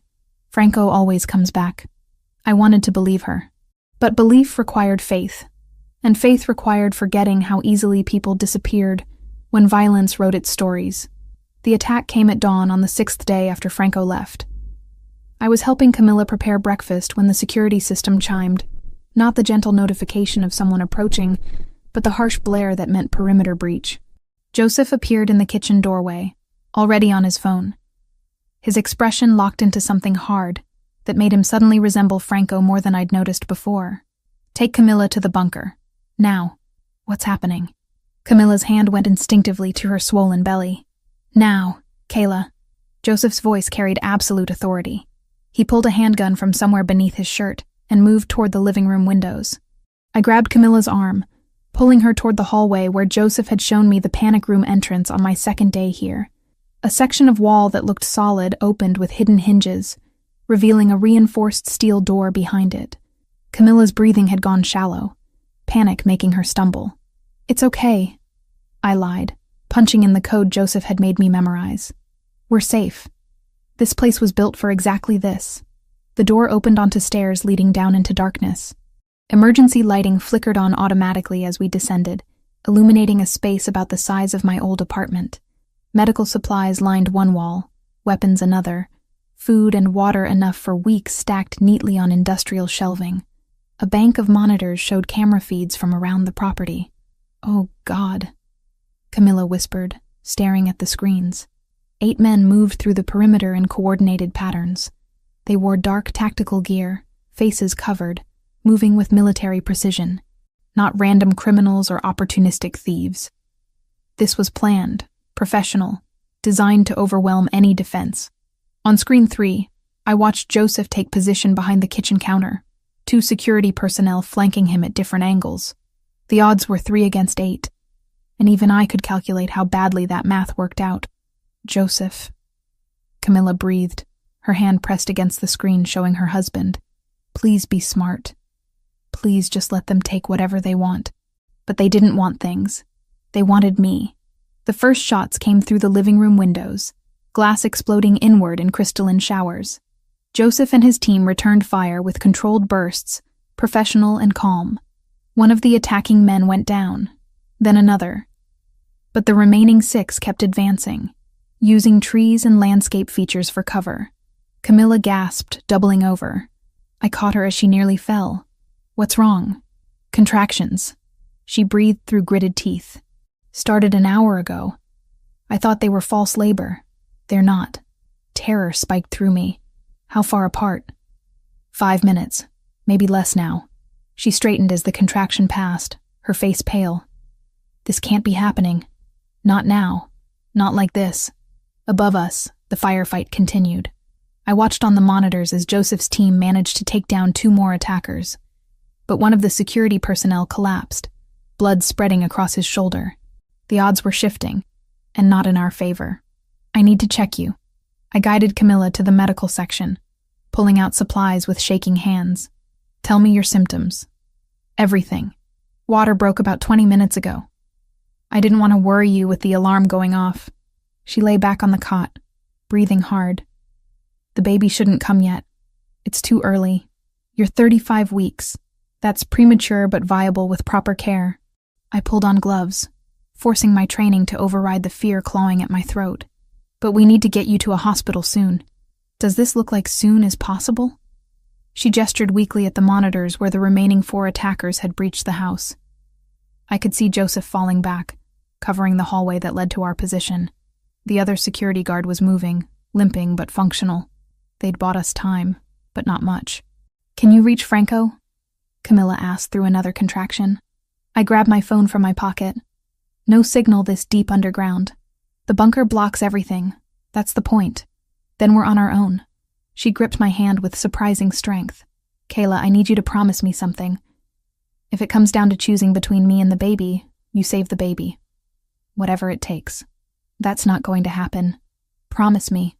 Her eyes held mine, fierce despite the fear. "Joseph needs his son. The family needs him. Promise." Before I could answer, an explosion rocked the bunker. Dust rained from the ceiling, and several monitors went dark. Camilla screamed, more from shock than pain. On the remaining working screens, I saw smoke filling the hallway above us. They were trying to blast their way in. Joseph's voice crackled through a speaker I hadn't noticed. "Kayla, can you hear me?" I found the microphone panel. "We're here. Camilla's in labor." A pause. Then Joseph's voice again, strained now. "How far along?" "Contractions 5 minutes apart. Water broke. This baby's coming whether we want it to or not. Reinforcements are 15 minutes out. Franco's on his way. Can you keep her stable until then?" I looked at Camilla, her face contorted with another contraction. "I'll do everything I can." "Good. Because I'm about to seal the upper entrance. They're not getting through that door. I promise you." The speaker cut off. On the monitors, I watched Joseph and the remaining guard drag something heavy across the hallway. Seconds later, another explosion. This one muffled by whatever they'd positioned as a barrier. "Kayla." Camilla's voice pulled my attention back. "I need to push." "Not yet. It's too soon. You're not fully dilated." "I don't care what I am. This baby is coming now." I checked her again, my heart sinking at what I found. She was right. 8 centimeters and progressing fast. The stress, the adrenaline, the sheer terror of the situation had accelerated everything. Okay. I positioned her as best I could on the narrow cot, pulling out towels and clamps and everything else I might need from the medical supplies. "We're doing this, you and me. But you have to listen to everything I say." For the next 20 minutes, nothing existed except Camilla's breathing and my instructions, and the primal work of bringing life into a world actively trying to take it. Above us, the sounds of combat faded to occasional thuds and muffled shouts. I couldn't spare attention for the monitors or worry about Joseph or wonder if Franco would arrive in time. All that mattered was the baby crowning, then emerging in a rush of fluid and blood and the most beautiful sound I'd ever heard. A cry, thin but strong, announcing his arrival with indignant fury. "It's a boy," I said unnecessarily, tears streaming down my face as I cleared his airways and clamped the cord with trembling hands. "Camilla, you have a son." She reached for him with shaking arms, and I placed the tiny, squalling infant against her chest. He was small, maybe 5 pounds, covered in vernix and blood and absolutely perfect. His lungs worked, his limbs moved, his eyes opened to show dark pupils searching for his mother's face. "Hello, baby," Camilla whispered, her own tears mixing with mine. "Hello, my beautiful boy." A massive impact shook the bunker. The reinforced door buckled but held. Then another impact. Metal screaming under stress but not breaking. "They're not stopping," I said, wrapping the baby in the cleanest towel I could find. "We need to move to the back of the bunker." I helped Camilla stand, supporting her weight while she clutched her newborn son. We retreated to the farthest corner, behind the shelving units, making ourselves as small as possible. I found a handgun in the weapons cabinet, checked that it was loaded even though I'd never fired one in my life. If they got through that door, I'd figure it out. The impact stopped. Silence stretched, broken only by the baby's whimpering and Camilla's labored breathing. On the one working monitor, I could see only smoke and darkness. Then the speaker crackled again. "Kayla, it's Franco. Open the door." Relief flooded through me so intensely my knees buckled. "How do I know it's really you?" "Because I'm the idiot who pulled you out of a hurricane and changed both our lives forever. Now open this door before I tear it off its hinges."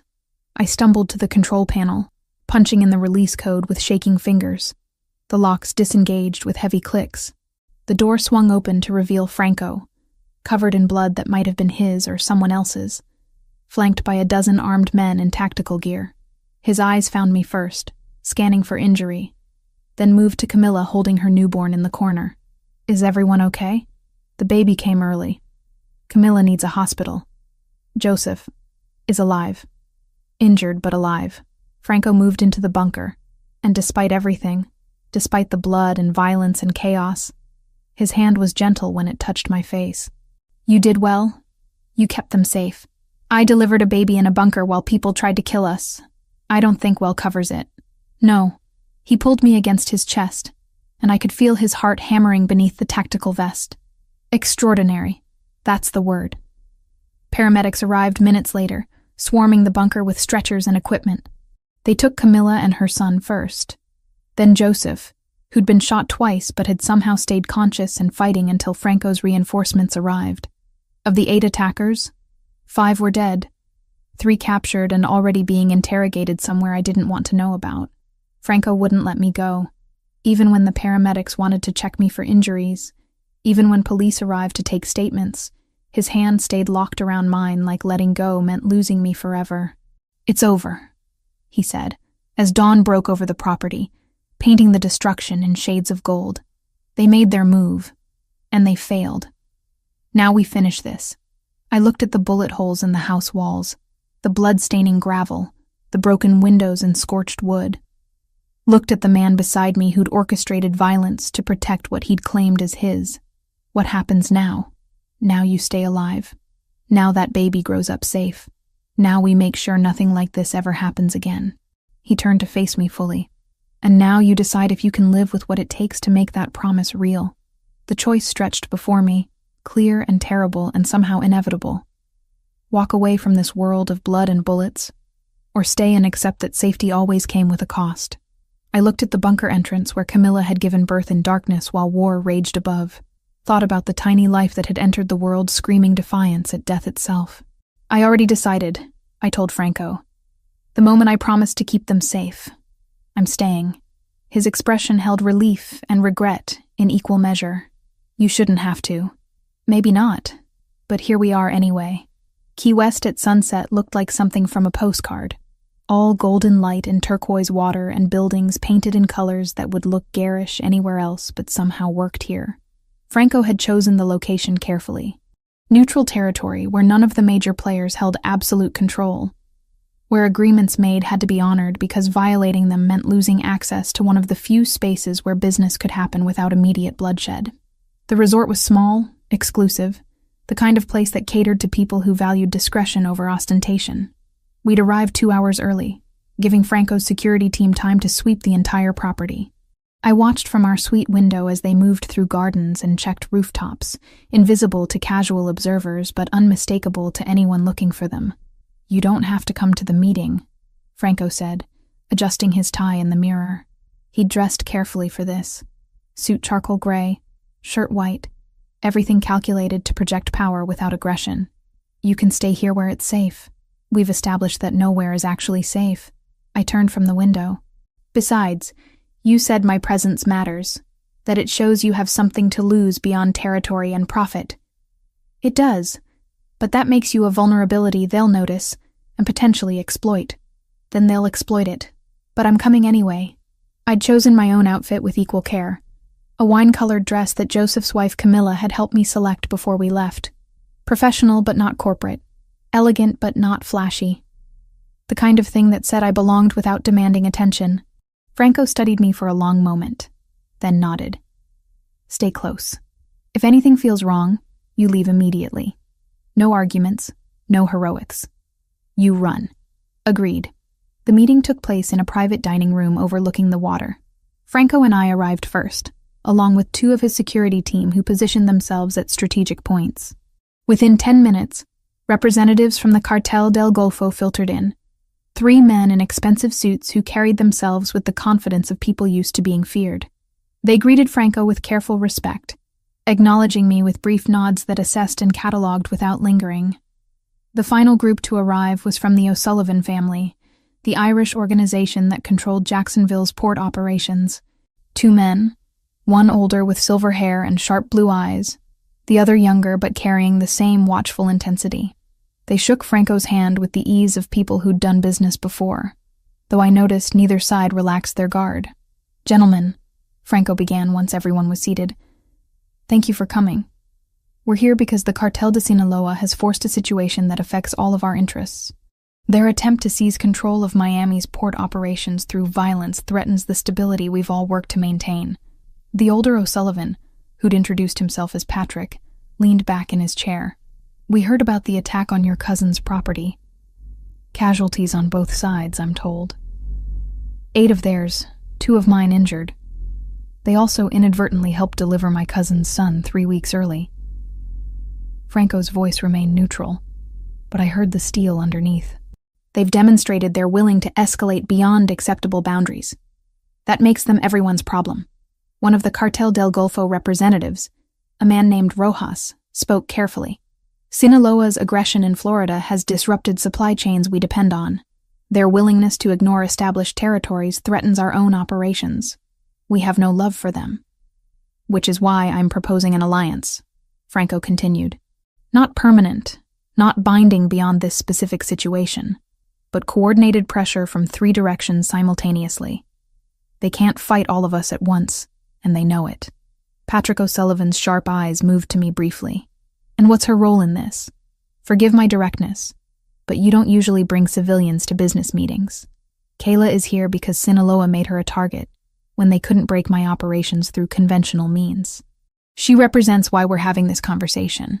They've moved beyond professional boundaries into territory none of us can tolerate. Something in the way Franco said it made the room's temperature shift. The other men exchanged glances, recognizing the implicit message. Attack my people, and you attack principles we all theoretically share. Even in their world, some lines supposedly weren't crossed. What exactly are you proposing? Rojas asked. For the next hour, they discussed logistics with the kind of clinical efficiency that made my stomach turn.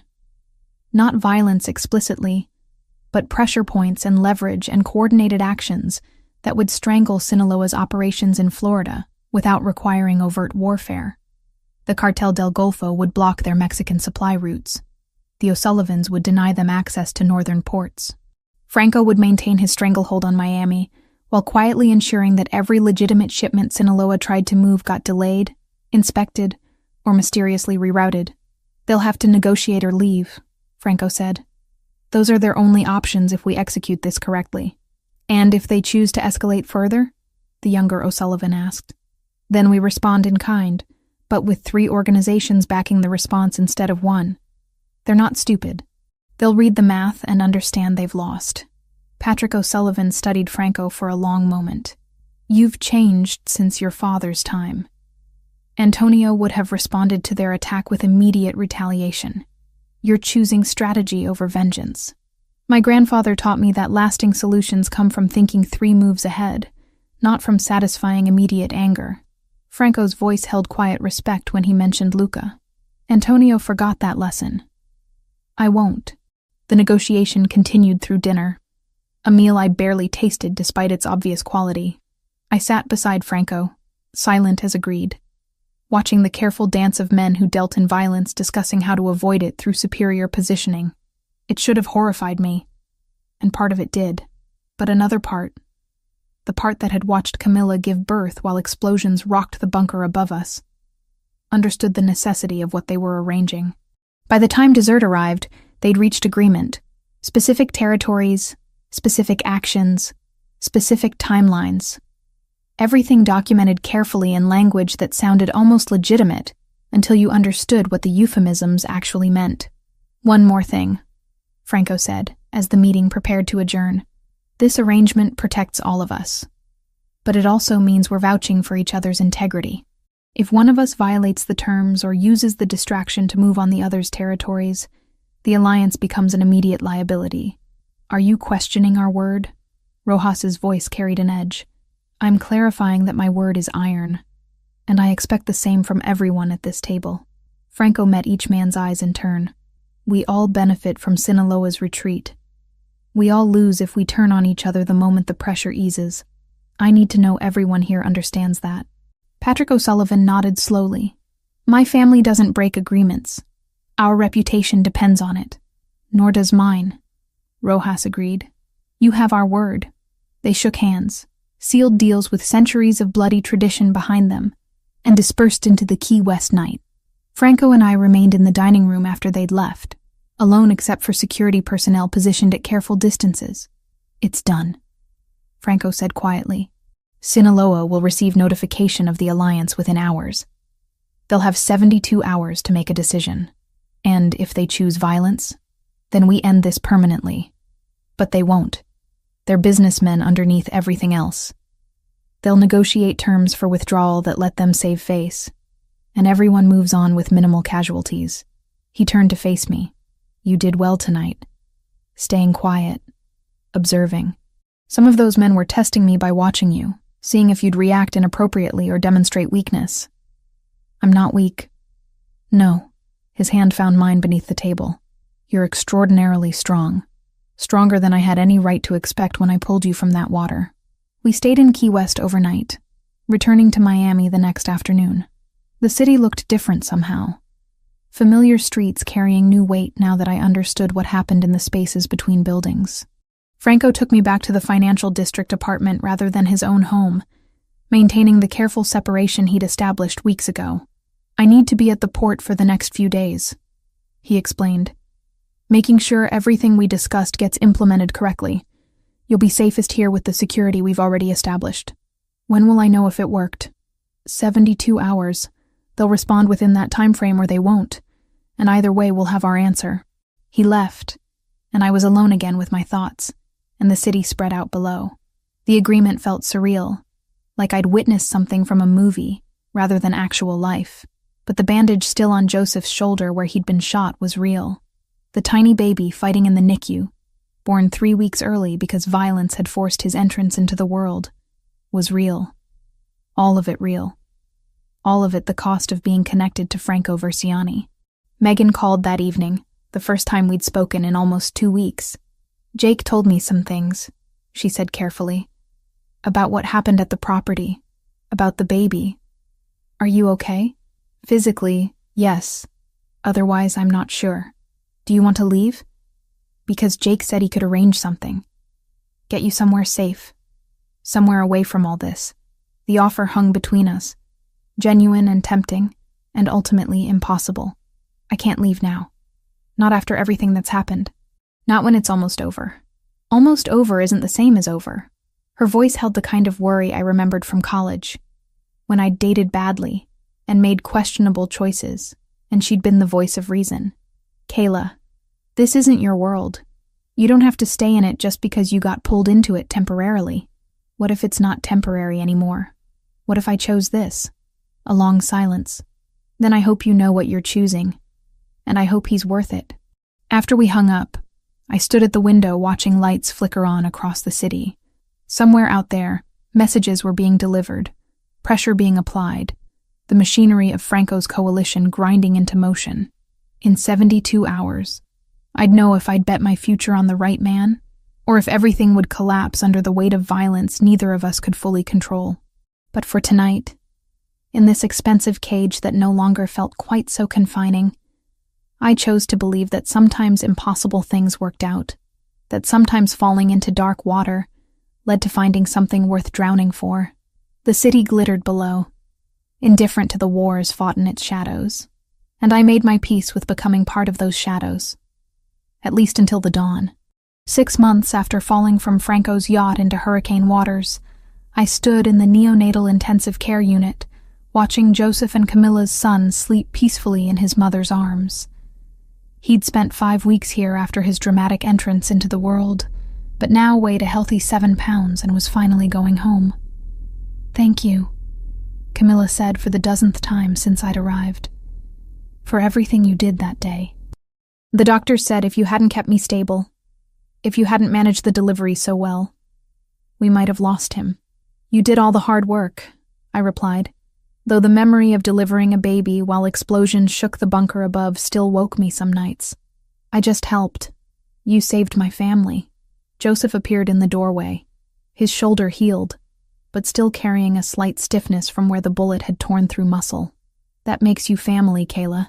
Whatever you need, whenever you need it, the Verciani family is yours. The words carried weight in their world, binding promises that transcended simple gratitude. I'd learned enough over these months to understand what that kind of declaration meant. After leaving them to prepare for discharge, I drove through Miami streets that had become familiar again. The Cartel de Sinaloa had negotiated their withdrawal within the 72-hour deadline, choosing survival over pride. They'd retreated to Texas operations, leaving Miami's port under Franco's control, alongside the careful alliance he'd built with the Cartel del Golfo and the O'Sullivan family. The war hadn't ended cleanly, but it had ended, and that counted for something. I'd returned to work at Miami General 2 months ago, initially just part-time shifts while I rebuilt stamina and confidence. My colleagues asked careful questions about my medical leave, and I gave carefully vague answers about a concussion and complications from an accident. Most seemed to accept it, A few clearly suspected more but knew better than to push. The apartment in the financial district sat empty now. I'd moved into a place of my own last month, nothing as luxurious but mine in ways that mattered. Franco had tried to argue that I should stay somewhere with better security, but I'd held firm. If I was building a life that belonged to me, it needed to start with space that was truly mine. My mother in Oregon didn't know the details of what had happened in Miami. She just heard my voice grow steadier every time we spoke. For the first time since my father's diagnosis, the bills hanging over her life didn't feel like a noose I had to outrun with overtime. Megan's wedding had happened 3 weeks ago, a beautiful ceremony where I'd stood as maid of honor and watched my best friend marry Jake, despite his connections to Franco's world. She'd made her choice, just as I'd made mine. We understood each other better now. Two women who'd chosen complicated men and accepted the costs that came with those choices. My phone buzzed with a text from Franco. Dinner tonight? Your place or neutral territory? We'd been navigating this carefully, rebuilding our relationship outside the pressure cooker of immediate danger. Some days it worked. Some days the weight of what we'd been through made normal conversation impossible. But we kept trying, kept choosing each other despite how much easier it would be to walk away. My place, I texted back. 7 o'clock. Bring wine.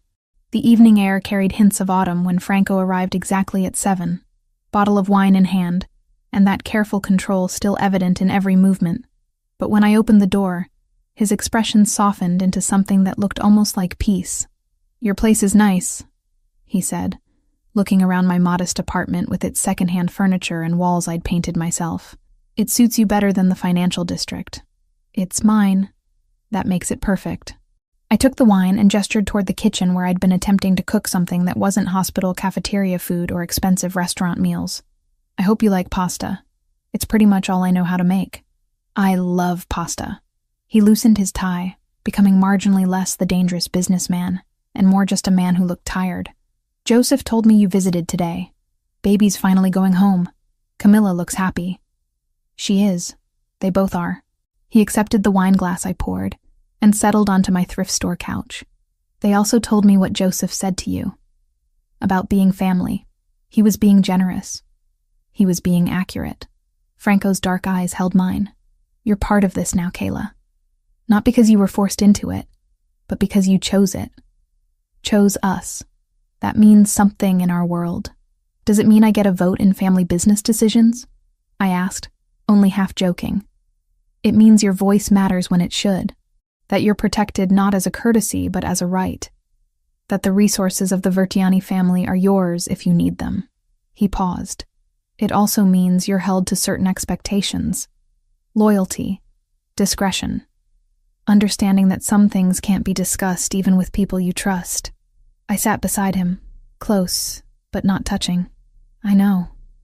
I've been living that reality for months now. And you're still here. I'm still here, I confirmed. Though some days I'm not sure if that's brave or stupid. Both, probably. His hand found mine, fingers lacing together with familiar ease. I never wanted this for you. Never wanted to drag you into my world and watch you have to adapt to its darkness. You didn't drag me. I fell, remember? You just happened to catch me. I squeezed his hand. And for what it's worth, I'm glad you did. Even with everything that came after.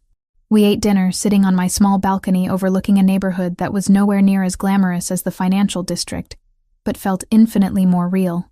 Talked about mundane things like work schedules and family obligations, and the book I'd been reading. Normal conversation from two people whose relationship had been forged in crisis, but was learning to exist in peace.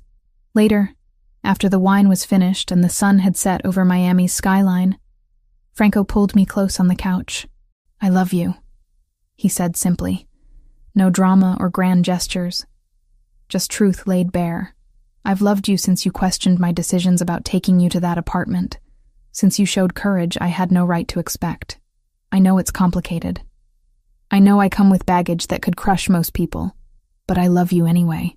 My throat tightened with emotion I'd been holding back for weeks. I love you too. Even though you're dangerous and controlling and you made decisions about my life without asking. Especially because of those things? He asked with a ghost of a smile. Maybe in spite of them. I kissed him, soft and slow, tasting wine and possibility. But yes, I love you, the real you, not the version you show the world. The man who jumped into a hurricane for someone he barely knew, who protects his family with everything he has, who's trying to be better than his father despite how hard that is. I'll never be completely legitimate, he warned. There will always be shadows in my business, choices I make that you won't agree with. I know. I'm not asking you to be someone you're not. I pulled back enough to meet his eyes. I'm just asking you to let me choose this life with full knowledge of what it means. No more protection through ignorance.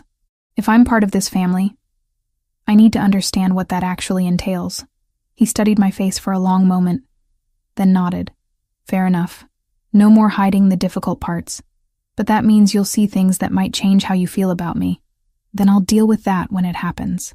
But I'd rather know the truth and struggle with it than live in comfortable lies. We stayed on the couch until midnight, talking through details he'd kept from me before. Not everything. He made clear. Some information was too dangerous to share, but enough that I understood the scope of his operations. The careful balance he maintained between legitimate business and the illegal enterprises he couldn't fully separate from yet. It was ugly and complicated and sometimes morally reprehensible, and I chose it anyway. Chose him anyway. Because the alternative was walking away from the person who'd saved my life, and then taught me how to live it on my own terms again. When Franco left, he kissed me at the door with the kind of intensity that promised future returns. I'll call you tomorrow. We have dinner with Joseph and Camilla this weekend. Official welcome home for the baby. I'll be there. After he left, I stood in my apartment surrounded by furniture I'd picked and walls I'd painted, feeling more settled than I had in years. This wasn't the life I'd imagined when I was paying off my father's medical bills and dreaming of graduate school, but it was mine. Built from choices I'd made with eyes open to their consequences. My phone buzzed with a final text from Franco. Thank you for choosing me, even when I gave you every reason not to. I typed back, thank you for being worth choosing, even when you're impossible. Outside my window, Miami glittered with the same indifferent beauty it always had. Somewhere in that sprawl of light and shadow, people were making deals and fighting wars and building empires on foundations of blood and money. Franco was part of that world, would always be part of it. But he was also the man who'd risked his life for mine, who'd protected people he barely knew, because it was the right thing to do, who was trying, however imperfectly, to be better than his legacy demanded. That man was worth the complications, worth the dangers, worth building a life that balanced light and shadow in equal measure. I turned off the lights and went to bed in my own apartment, in my own life, chosen with full knowledge of its costs. And for the first time since falling into dark water 6 months ago, I slept without nightmares of drowning.